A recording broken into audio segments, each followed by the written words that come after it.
ఆయన ఒక విషయం ఆలోచించాలి.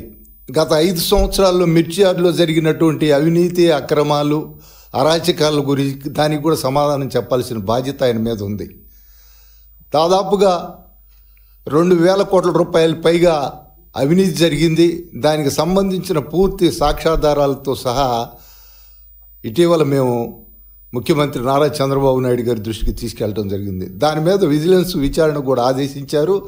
విజిలెన్స్ విచారణలో ఇప్పటికీ ప్రాథమికంగా 350 కోట్ల అవినీతి జరిగినట్టు అన్ని ఆధారాలను కూడా వాళ్ళు కూడా సేకరించారు. ఆ 350 కోట్ల రూపాయలే కాదు, ఇంకొక 1,500 కోట్ల రూపాయల అవినీతి కూడా ఇంకా బయటికి రావాల్సింది ఉంది.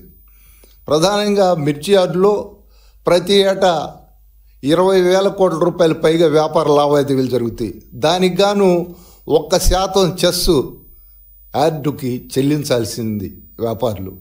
అదేవిధంగా దాని ద్వారా ప్రతి ఏడాది కూడా 200 కోట్ల రూపాయలు రావాలా, అంటే 5 సంవత్సరాల్లో 1000 కోట్లు రావాలా.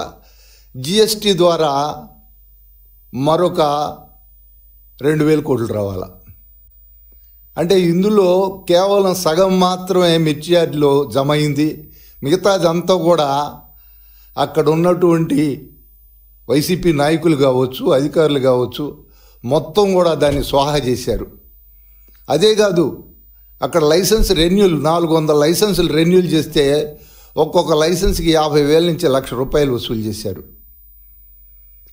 ఒక 160 లైసెన్సుల్ని ఒక పేరు నుంచి ఇంకో పేరుకు బదిలీ చేయడానికి ఒక్కొక్క లైసెన్స్ నుంచి 10 లక్షలు వసూలు చేశారు. వైసీపీ సానుభూతి పరులుగా ఉన్నటువంటి వ్యాపారులు ఎవరైతే ఉన్నారో అక్కడ వాళ్ళు 200 నుంచి 300 కోట్ల రూపాయలు ఎగవేశారు రైతులకి చెల్లించాల్సిన డబ్బులు చెల్లించకుండా. ఇప్పటికి కూడా వాళ్ళ మీద ఎలాంటి చర్యలు తీసుకోలేదు. ఇప్పుడు ఈ ప్రభుత్వం అధికారంలోకి వచ్చిన తర్వాత ఇప్పుడే వాళ్ళ మీద చర్యలు తీసుకోవటం ప్రారంభమైంది.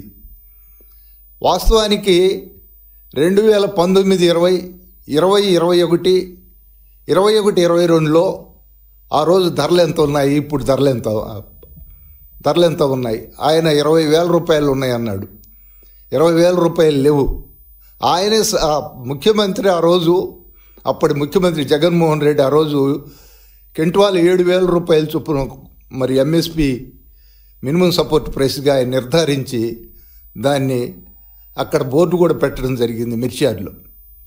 మరి 20,000 రూపాయలు కేవలం ఒక ఏడాది మాత్రమే అమ్మకాలు కొనుగోలు జరిగాయి. ఈ విధంగా ఆయన అక్కడ మాట్లాడిన మొత్తం కూడా పచ్చి అబద్ధాలు.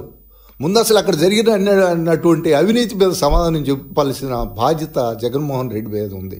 ఎందుకంటే తనకు సంబంధించిన నాయకులు, ఆ పార్టీకి సంబంధించిన నాయకులే దీంట్లో ప్రధానంగా ఈ అవినీతికి పాల్పడ్డారు.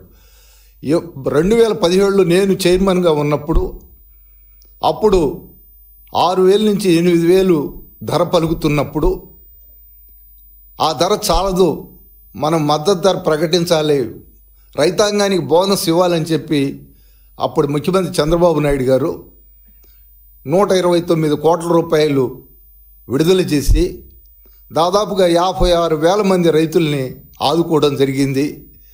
సుమారు 87,000 మెట్రిక్ టన్నుల మిర్చిని ఆ రోజు కొనుగోలు చేయటం జరిగింది.